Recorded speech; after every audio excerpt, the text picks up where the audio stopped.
Congress party అనేక రకాల హామీలతో అధికారంలోకి వచ్చింది. వాటిని అమలు చేయాల్సినటువంటి బాధ్యత కాంగ్రెస్ పార్టీది.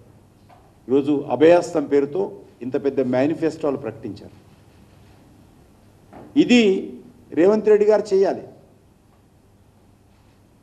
ఇందులో 6 గ్యారంటీలు ఉన్నాయి. ఇదే కాకుండా సబ్ గ్యారంటీస్ ఉన్నాయి. ఇవి అమలు చేయాలి ఆయన. ఇది వదిలిపెట్టి ఈరోజు రాష్ట్రంలో నిరుద్యోగులకు నిరుద్యోగ భృతి వదిలిపెట్టి కేంద్రంలో నా మీద ఆరోపణలు చేస్తా ఉన్నారు.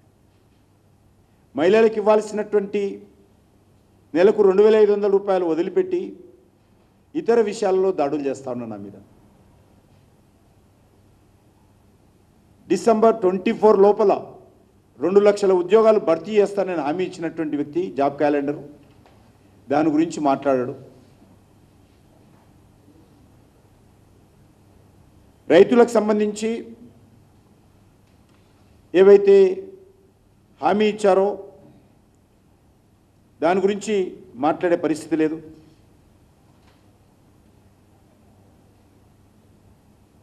ఇందిరమ్మ రైతు భరోసా ఎకరానికి 15,000 రైతులకు, కౌలు రైతులకు 15,000, రైతు కూలీలకు 12,000, 10 పంటల పైన 500 బోనసు, అదనపు బోనసు.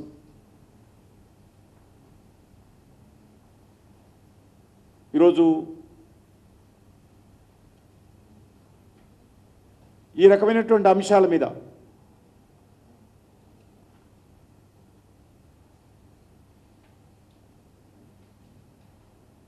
ఇల్లు లేని వాళ్ళందరూ కూడా 5 లక్షల రూపాయలు ఇంటి స్థలము, విద్యార్థులకు 5 లక్షల విద్యా భరోసా కార్డు, పెన్షన్లు 4,000 రూపాయలు.